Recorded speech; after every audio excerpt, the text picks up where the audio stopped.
जब संपूर्ण वैभव होते हुए भी प्रभु श्री राम का मन व्याकुल था, तब गुरु वशिष्ठ के ज्ञान ने उन्हें विषाद से बाहर निकाला।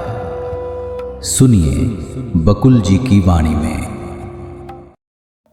स्वागत है। जय श्री राम। गुरुदेव की कृपा से आगे बढ़े हम। आज 27 फरवरी है। आज का श्लोक, जीव इत्युच्यते तस्य नाम अणुर्वासनावतः तत्रेहि अस्ते सच शवाकारे गगनके तथा।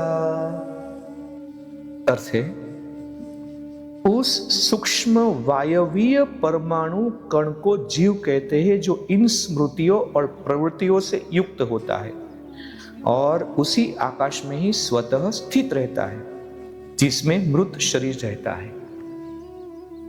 सरस्वती ने कहा, जो क्रम या व्यवस्था पहली सृष्टि में अस्तित्व में आई थी, उसमें मनुष्य को 1, 2, 3 या 400 वर्षों तक जीवन काल प्रदान किया गया था। पहली सृष्टि की बात कर रहे हैं। इस जीवन काल की बढ़ती या घटती में कोई कारक होते हैं, जैसे देश, काल, क्रियाकलाप, प्रयुक्त तथा व्यय की जाने वाली सामग्री। जो धर्म ग्रंथों के आदेशों का अनुसरण करता है, उसके लिए उस जीवन काल की गारंटी रहती है। छोटे या बड़े जीवन काल तथा मृत्यु की प्राप्ति का यही आधार है।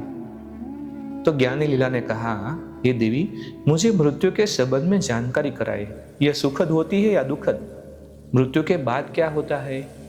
हम सभी का यही प्रश्न है ना।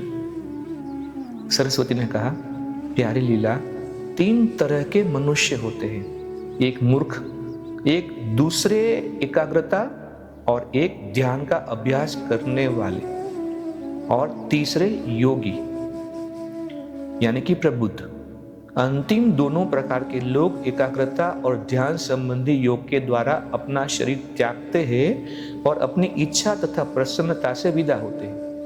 परंतु जो एकाग्रता और ध्यान से वंचित रह जाते हैं, वे मूर्ख उन शक्तियों की दया पर निर्भर होते हैं जो उनसे बाहर होती है।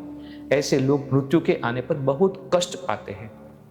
पहले और दूसरे प्रकार के लोग की बात है। जो एकाग्रता और ध्यान का अभ्यास करने वाले लोग जो है, वो नहीं है, वो सब मृत्यु के समय कष्ट पाते हैं। यह क्रम या व्यवस्था असीम चेतना ने सृष्टि के आरंभ में बनाई थी। जब श्वास के प्रवाह में विघ्न आता है, तो उस व्यक्ति का जीवन समाप्त हो जाता है। परंतु यह सब काल्पनिक है।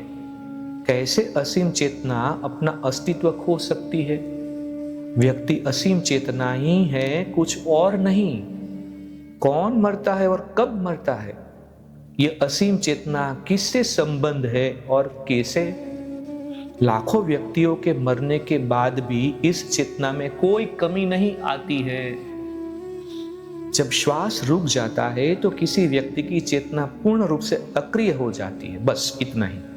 लीला, यह सदा याद रखो कि चेतना शुद्ध है, शाश्वत है और असीम है। न यह जन्मती है और न मरती है। चल और अचल प्राणियों में रहती है। यह आकाश में रहती है, पहाड़ पर रहती है, आग में रहती है और वायु में भी रहती है। जब श्वास रुक जाता है, तो कहाँ जाता है कि यह शरीर मर गया या निश्चेष्ट हो गया। श्वास यानी कि प्राण अपने मूल स्रोत वायु में मिल जाते हैं और स्मृतियों और प्रवृत्तियों से मुक्त होकर चेतना आत्मा के रूप में रहती है।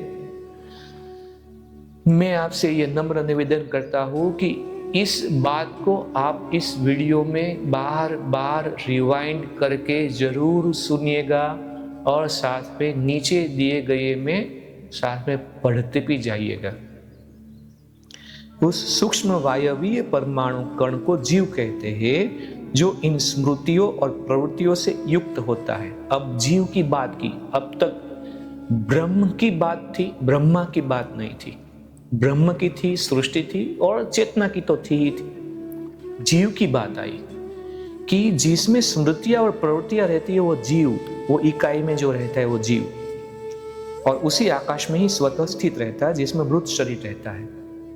लोग उसे प्रेत यानी कि विगत आत्मा कहते हैं। वह जीव अब अपने विचारों को त्याग देता है, जो कुछ देखा करता था उसने देखना छोड़ देता है और चीजें उसी प्रकार देखने लगता है जैसे स्वप्न या दिवा स्वप्न में दिखती जाती है। क्षणिक रूप से चेतना का लोप होने से जीव दूसरे शरीर, दूसरे लोक से दूसरे जीवन काल की कल्पना करने लग जाता है। लेकिन सब भ्रमण है, ऐसा कहा जाता है, ऐसा कहा गया है। आज के दिन को यहाँ पे विराम करते हैं। कल हम फिर वापस यहाँ पे इकट्ठे हो गए, इस ज्ञान चर्चा को आगे बढ़ाएंगे।